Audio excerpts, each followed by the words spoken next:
Now, if you and I wanted to start a business, let's say a small business, and we wanted a small amount of money, say $5,000, won't be a problem at all.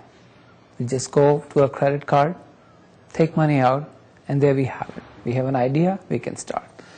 But most people in the third world countries, developing countries, we are talking about very small amount of money and they have nowhere to go. They have no collateral. Where do they get money from? So they have good ideas, they have good businesses. These are not big businesses, they're small businesses. But they have ideas, but they have nowhere to go. This is the problem of microfinance.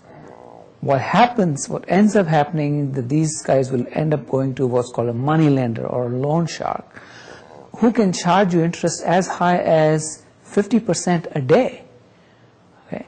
This is a huge problem, and we have known it for a long period of time that, we need to help the poor, and the best way to help them is to give them some financing so they can start an entrepreneurial activity, but really they have no financing.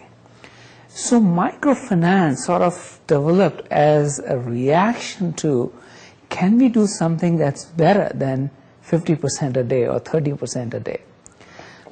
Muhammad Yunus, who was an economics professor, like some of us in the US, I was from Bangladesh, once had this idea that we need to think about it differently. Most banking financial institutions won't have anything to do with the poor because they have no collateral and there's no easy way of collecting money back. But he thought differently. He said, you know what, I'm going to loan money to the poor, $10, $50, $100. And even though they have no collateral, I think they're going to pay back. And that was a big surprise. He started this 30 years ago, and he found that most poor people not only are paying back, the repayment rates were 95% or above, which are greater than what most other financial banks would boast of in developing countries. That was quite a surprise. So this started off 20 years ago, and it has taken the world by a storm. People have realized that yes, poor are willing to pay back, they have the ability to pay back, and they will actually use the money in entrepreneurial activities that are profitable. Interestingly, a lot of these loans were made to women, and there's a question about why are women better repayers than men are? And we don't know the exact answer to that, but it may have something to do with the fact that women are more tied to their children and their home and their family, whereas men go away and stray off and drink the money and go somewhere else. Nevertheless, last 20 years we have learned that microfinance can work. Now here's the problem. The problem is, even though we get 95% repayment rates, these are not economically viable ideas. The microfinance works, but it mainly works on subsidies or some amount of help from the government. Now you might say, why is it? If I'm getting 95 to 98% repayment rates and I'm charging them reasonable amount, say 20, 30 or 50% a year, not 50% a day, how come these are not viable loans? Why do we need subsidies? And the answer is, the loans are way too small.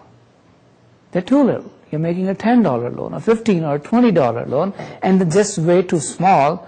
The collection costs are way too high. I don't think the current microfinance industry has had an answer to that question yet. How to make these ideas economically viable ideas. Because what we like to do is we like to take microfinance and scale it up so that instead of 10 million people, 1 billion people in the world are served. One of the projects that I'm doing with a colleague of mine, Amit Bobna, who's at the Indian School of Business in Hyderabad, is trying to attack that problem. So this is what our solution was. Our solution was, let's go local. Our MBA students are not going to go and make loans and be able to recover a loan at a cost-effective basis because the opportunity costs are too high. Okay.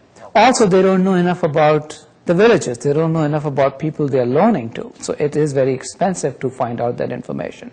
So the answer is to go local. So what we are suggesting is, instead of going directly to the borrower, why don't we create more money lenders? Now, we don't want to call them money lenders because money lenders have a bad name. They use tactics which are unethical, and there are other ethical issues involved with that. So what we suggested was that we go to people who are in the village who have some collateral. You may own a house, or you may own cattle, or jewelry, or a vehicle. Financial institutions can loan money to them, and they in turn can become the money lenders or the local capitalists. This will provide the competition, so the money lender will no longer be able to charge 50% a day because there are too many other people competing for the same business. That will bring the interest rates down, and local people are really the most cost-effective financial intermediaries there can be, because they know these people, they can monitor them, and the systems of collecting money are really quite cost-effective. Okay. So this was kind of a marriage between the idea that Muhammad Yunus started with Grameen Bank, and Hernando de Soto, who has essentially talked about how to use collateral in an economy. So our idea sort of captures these two things together. It's Muhammad Yunus meets Hernando de Soto, and that's the research project that we are trying.